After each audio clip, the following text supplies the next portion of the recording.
جب امام سجاد نے امام حسین کا لاشا دفنایا تو قبر پہ یہ نہیں لکھا ھذا قبر الحسین الذی قتلوا مظلوما، یہ اس حسین کی قبر ہے جسے مظلوم مارا، یہ اس حسین کی قبر ہے جسے غریب مارا.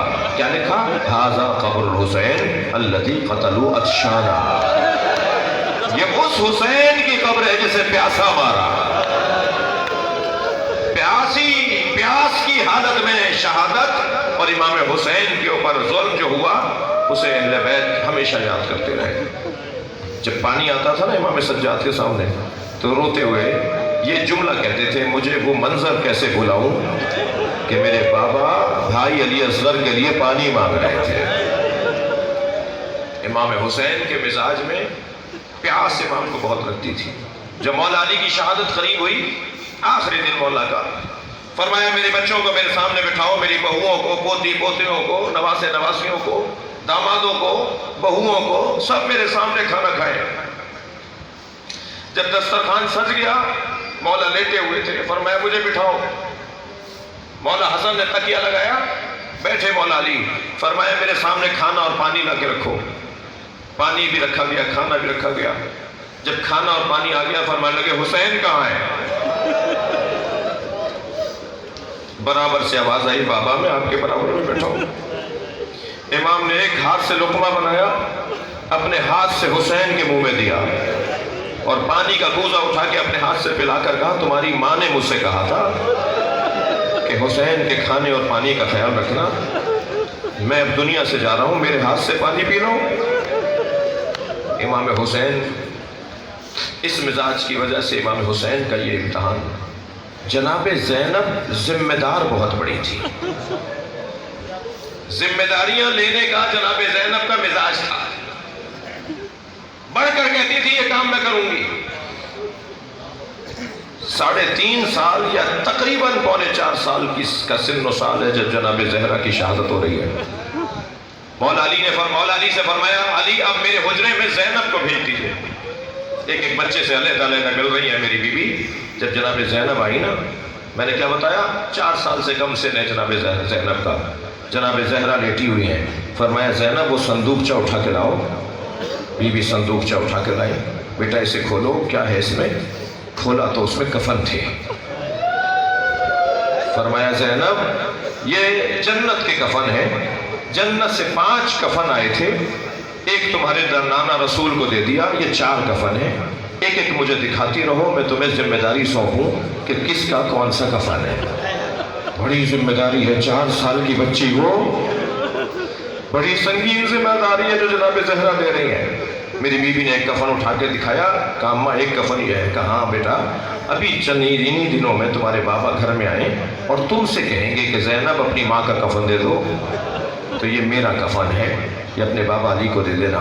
دوسرا کفن اٹھا کے دکھا. فرمایا بیٹا کچھ مدت کے بعد بھائی حسن تم سے آ کر کہے گا بہن زینب بابا علی کا کفن دے دو، تو یہ والا کفن تمہارے بابا علی کا ہے. پھر کچھ مدت کے بعد تمہارا بھائی حسین گھر میں آئے گا اور تم سے کہے گا کہ بھائی حسن کا کفن دے دو، تو زینب یہ جو 4تھا کفن ہے نا یہ تمہارے بھائی حسن کا کفن ہے. یہ کہہ کر جناب زینب نے آخری کفن دکھایا. ایک کفن نبی کو دے دیا، آخری کفن دکھایا. اسے دیکھ کر جناب زہرا رونے لگی، فرمانے لگی یہ کفن بھی حسن کا ہے. جناب زینب نے کہا اماں بھائی حسین کا کفن؟ فرمایا جنت سے حسین کا کفن نہیں آیا. اجرکم اللہ، اجرکم اللہ. میرا حسین بغیر کفن کے دفنایا جائے. اللہ اکبر. امتحان دیکھیے جناب زینب کا. آپ کی آنکھوں میں آنسو آ گئے. امام سجاد کا امتحان کیا ہے؟ امام سجاد کا بدن نازنین بہت تھا، نازک بدن تھا امام کا. جی امام کو سفر سے لوٹنے پر بخار ہو جاتا تھا. آپ لمبے سفروں میں آپ کا بدن متحمل نہیں ہوتا تھا. امام کا بدن نازنین تھا، ہاتھ پیر حضرت کے نرم تھے. کوفے کی راہوں سے گزریں گے، شام کے بازاروں سے گزریں گے. جب قافلہ کہیں ٹھہرے گا، بیڑیاں کھولی جائیں گی، رسیاں چھڑائی جائیں گی، تو سب سے پہلے جناب سکینہ دوڑتی ہوئی آتی تھی، بھائی کے پیروں سے کانٹے نکالتے تھے. امام سجاد کوفہ و شام کے بازاروں سے گزریں گے. عزادارو، یہ امام سجاد کا امتحان، 2 منزلیں مجھے اور لینی ہے۔ امام سجاد کا امتحان یہ کہ کوفے سے گزریں گے، شام سے گزریں گے۔ اللہ اکبر۔ میں نے کل کی مجلس میں ایک جملہ کہا تھا، اگر ہماری بہن کی طرف کوئی اجنبی دیکھے، اگر ہماری ماں کی طرف کوئی غیر مرد اشارہ کرے، شاید وہ میری زندگی کا آخری دن ہو، سوچ سوچ کے مر جائیں گے ہم۔ سلام ہو امام سجاد پر۔ کوئی جناب سکینہ کی طرف اشارہ کرتا تھا، کوئی کہتا تھا یہ حسین کی زوجہ ہے۔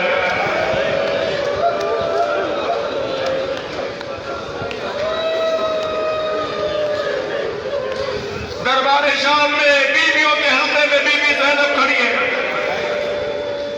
یزید نے کہا حسین کی بہن زینب کہاں ہے؟ کہ وہ جو حلقے زنان میں، عورتوں کے حلقے میں ایک بی بی کھڑی ہے، وہ حسین کی بہن زینب ہے۔ کہنے لگا انہیں باہر لے کر آؤ۔ اللہ اکبر۔ سپاہی آگے بڑھے، فضا آگے کھڑی ہو گئی۔ میں نے اس کی ماں سے وعدہ کیا تھا جب تک زندہ رہوں گی میں زہرا کے بچوں کی حفاظت کروں گی، خبردار زینب پر کوئی ہاتھ نہ اٹھائے۔ ایک مرتبہ فضا کو ہٹانے کے لیے ایک تازیانہ فضا کو مارا گیا۔ جیسے ہی جناب فضا کو تازیانہ لگا تو یزید کے عقب میں کھڑے ہوئے حبشیوں کو خطاب کیا انہوں نے، اے حبشیوں، تمہاری غیرت کو کیا ہوا؟ تمہارے سامنے تمہارے قبیلے کی عورت کو مارا جا رہا ہے، تم کھڑے دیکھ رہے ہو؟ تلواریں نکلنا شروع ہو گئی۔ یزید روکو اسے، یہ ہمارے قبیلے کی حبشن ہے، ہمارے قبیلے کی عورت ہے، کوئی اس پر ہاتھ نہ اٹھائے۔ بس عزاداروں، میں نے بھی کہہ دیا۔ وہ کیا کیفیت ہوئی ہوگی؟ ایک مرتبہ جناب زینب نے گردن جھکا کر بابا کو، نانا کو سلام کیا۔ نانا، ایک کنیز کے حمایت کرنے والے موجود ہیں، اس بھرے دربار میں کوئی نہیں ہے جو یہ کہے یہ نبی کی نواسی ہے، کوئی نہیں ہے جو پڑھ کر کہے یہ علی کی بیٹی۔ کہا شمر کو بلاؤ، گزارش جنگ سنائے۔ کربلا میں شمر نے کیا کیا؟ شمر ایک بلندی پر کھڑا ہوا، ایک چبوترے پر کھڑا ہوا، اس نے گزارش سنانا شروع کی۔ اے امیر، ہم نے حسین کو مار دیا، حسین کے اکبر کو مار دیا، عباس کو مار دیا، ان کے آبان و انصار کو مار دیا، اور اے امیر ہم نے انہیں پیاسا کر کے مارا، گھیر کر مارا۔ ابھی وہ یہ کہہ رہا تھا کہ بیویوں کے حلقے سے جناب زینب کی آواز آئی، اسکت ایھا الکاذب ابن الکاذب، خاموش، جھوٹے اور جھوٹے کی اولاد۔ سب نے مڑ کر دیکھا یہ کون ہے؟ کہا یہ حسین کی بہن زینب ہے۔ دربار میں بیٹھے ہوئے لوگوں نے کہا یہ کیا کہنا چاہتی ہیں؟